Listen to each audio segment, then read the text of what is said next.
जय शिवराय. खरं तर बऱ्याच दिवसांनी व्हिडिओ करतोय आणि व्हिडिओ करत असताना आज म्हटलं तर फजिती झाली म्हणून व्हिडिओ करतोय.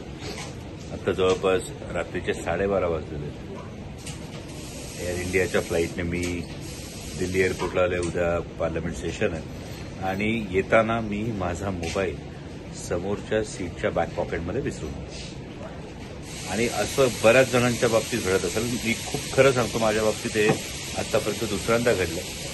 गेल्या वेळी सुद्धा मोबाईल सापडला होता, आता सुद्धा तो सापडलाय असं मला समजलंय. पण हा मोबाईल हरवला तर नेमकं काय करायचं? म्हणजे मी फ्लाईटमधून उतरलो. फ्लाईटमधून उतरल्यानंतर मी बॅगेज काउंटरवर आलो. मी माझी बॅग घेतली आणि तेव्हा माझ्या लक्षात आलं की अरे, आपला मोबाईल हा समोरच्या सीट पॉकेटमध्ये विसरलेला आहे. तिथून जर तुम्ही पुढे गेलात तर तिथे बॅगेज काउंटर जो असतो, म्हणजे बेल्ट नंतर तुमचा बॅगेज जो काउंटर असतो, तिथे जाऊन कंप्लेंट द्यायची. तिथे कंप्लेंट दिल्यानंतर त्या कंप्लेंटनंतर तुम्हाला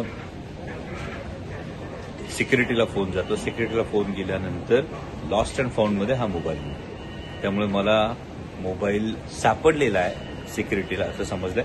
पण आता जवळपास अजून अर्धा पाऊण तास लागणार आहे, त्यामुळे बराच वेळ वाट बघावी लागणार आहे. जस्ट कॉफी पिऊन आता वेळ घालवतोय आणि उद्या पुन्हा सकाळी पार्लमेंट सेशनला जायचंय. पण जर तुमचा मोबाईल असा विसरला असेल, हा विसरू नये यासाठी काळजी घ्या. जी मी चूक केली ती तुम्ही करू नका.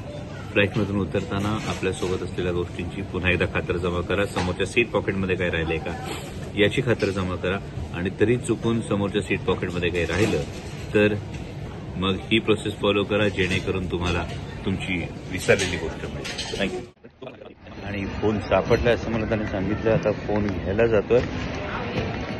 जे तुम्ही जर बघितलं तर हा मागे बेल्ट काउंटर आहे आणि बेल्ट काउंटर नंतर बॅगेज इन्क्वायरीज जे असतात, त्या बॅगेज इन्क्वायरीजमध्ये बॅगेज सर्व्हिसेस. आणि आता इथे मी फोन घ्यायला जातो.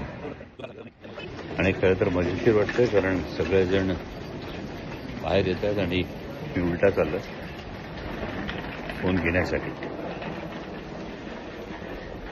बघत असाल सगळेजण बाहेर येत आहेत आणि लॉस्ट अँड फाउंडमध्ये मी आता फोन घेण्यासाठी जातो. पोपट होणं म्हणतात, कारण जो फोन सापडला असं मला सांगितलं गेलं तो खरं तर माझा फोन नाहीये. आणि आता मी माझ्या फोनसाठी अजून वाट बघतोय, त्यामुळे लवकर फोन येईल अशी अपेक्षा करूयात. आता जवळपास पाऊण वाजत आलेला आहे. स्वतःच केलेली चूक आणि त्यामुळे एवढी शिक्षा तर मिळते. आणि फायनली फोन मिळालेला आहे. जवळपास 11 वाजता लँड झालं. 1 वाजलेला आहे. 2 तास घालवले आहेत. स्वतःच्या चुकीमुळे 2 तास गेलेले आहेत. त्यामुळे तुम्हाला एवढं सांगणं आहे, ही चूक तुम्ही करू नका. फ्लाईटमधून उतरताना समोर आपलं घेतलेलं सगळं सामान आहे की नाही एकदा चेक करा, म्हणजे तुमचा वेळ जाणार नाही. So thank you. पण एअर इंडियाच्या सगळ्या स्टाफचं मनापासून कौतुक की त्या सगळ्या स्टाफने खरंच मनापासून मदत केली आणि त्यांच्या परीने जास्तीत जास्त लवकर हा फोन परत देण्याचा प्रयत्न केला. So thank you air India.